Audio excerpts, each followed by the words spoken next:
going to do in the Spanish Grand Prix? 25 laps in MotoGP. It's round 4 of the 2023 series, and another brilliant start from Jack Miller. Oh, that's a superb launch. 1 and 2 again from the KTM, just like the sprint, as you suggested, Neil.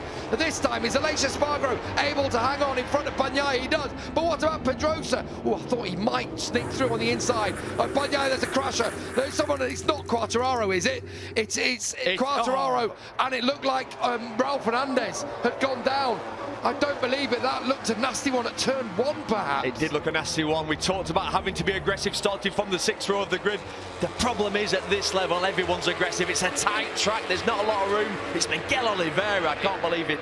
It was one of the BRNF bikes that went down with him.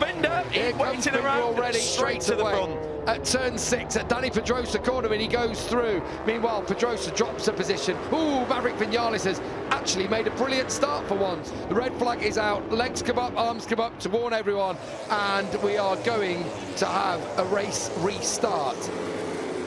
He gets caught, you know, basically gets sandwiched between Oliveira. I don't know who was on the inside. This will be interesting. There's just no room. Turn 2 is so tight. Look, watch this. He just gets caught in the middle. There's nothing he can do, really. That's all. Fabio Quartararo has been given a long lap penalty for irresponsible riding. What a terrible decision. Right, take 2 in the Spanish Grand Prix. 24 laps now of the Jerez circuit here in the Spanish Grand Prix.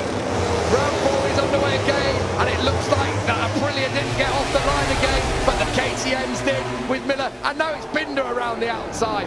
Brad Binder into turn 1. So just like yesterday, Binder takes advantage of the second restart with Miller in behind in 2nd, then Martin in 3rd, Espargaro in 4th. On the inside, Danny Pedrosa. But Pedrosa on the inside hesitated then I think he was going to collide with, was it Bagnaia? Yeah, and so he hesitated. And that meant Marini came straight through. Yeah, you can't hesitate on the first lap on a MotoGP bike. And that's Marini, who doesn't really like the hustle and bustle. Here goes Bagnaia. Aggressive there, straight into turn 5, up the inside of Aleix Espargaro. He means business. He doesn't worry about losing drive either, does he, on that Ducati? Jorge Martin looked racy yesterday early on in the race. Bagnaia around the outside, impossible. And impossible. He's not going to hang on, is he? Not for the world champion. Incredible. Pecco Bagnaia takes 3rd from around the outside. Here comes Miller defending now from Bagnaia.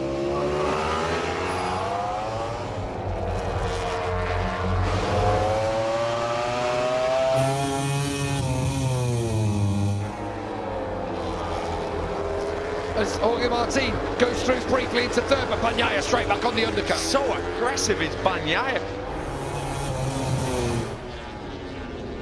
As Miller comes through, Miller at the final corner, just like he did in the sprint race, takes over the lead.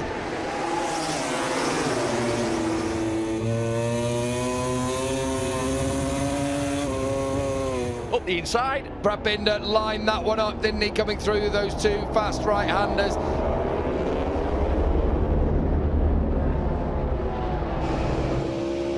Yeah, I think he wants to get through on Jack Miller, doesn't he?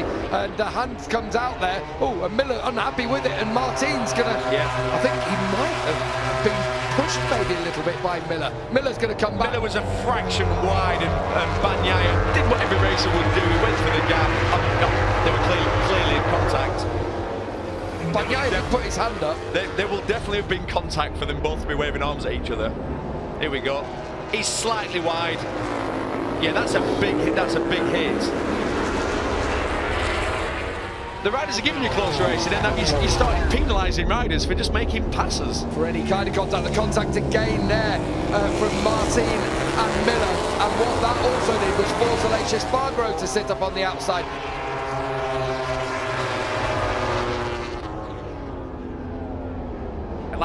Miller made that one count, didn't he, down there on Jorge Martin. Oh, Martin has the rejoin. Pecco Bagnaia now has to drop 1 position. He has been given a penalty for that, effectively, for that contact with Miller. And look how far back Miller is. Well, that changes the outcome of the race, perhaps. go. He's from on board with Martin. So he can see it. There's room. There's room. It's free. It's a racing incident. Jack's deep there. Yeah, way really deep. Yeah.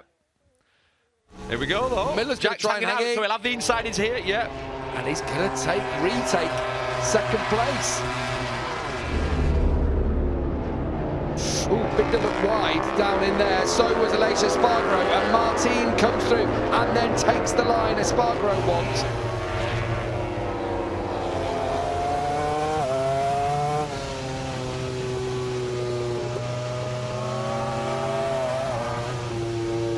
I don't think. Oh, he was wide there with Jack. Yeah, and Bagnaia comes through there. He just saw that Miller had to run it a little bit high on the curves, just so Bagnaia takes over from second.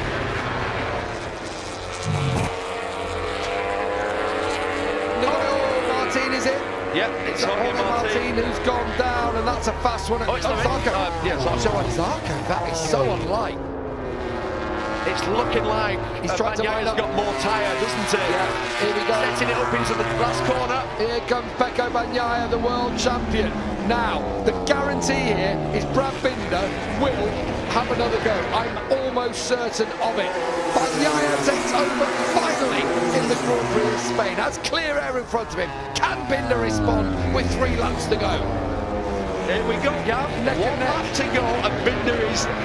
Well, I can hear the shark music, the Jaws music. 2 3/4 miles to go in this Spanish Grand Prix. Last lap time, and Binder sideways into turn 1. Just doing everything he can, staying with Bagnaia. A 10th between them across the line. Jack Miller looks like he should hang on to 3rd place. But who will take victory? Will it be a perfect, clean sweep for Brad Binder after victory in the sprint race? Or will Bagnaia fight back? They've always opened up through turn 4 the gap, but now it's up to Binder to try and claw back that distance down towards turn 6.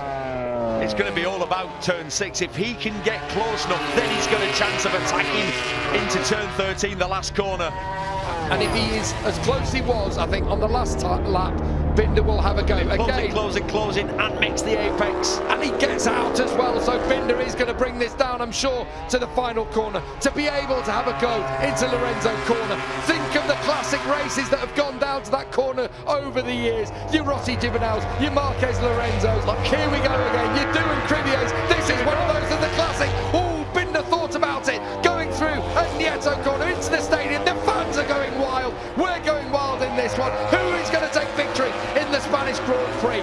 Bagnaia from Binder through 2 fast right-handers, and then it's turn 13, Lorenzo corner, the last opportunity. Binder's closing all the time. Has Bagnaia got it covered? Surely Binder's going to have a go. He's going to try and throw it to the inside. He allows Bagnaia to get in there first, and it's going to be Pecco Bagnaia who takes victory in the Spanish Grand Prix. Rode superbly on that last lap. Bagnaia beats Binder to the line in Jerez. Miller takes 3rd for KTM. Look how delighted Davide Tardozzi and the Ducati crew are. Danny Pedrosa takes 7th place in front of his home fans. But what a finish to the Spanish Grand Prix.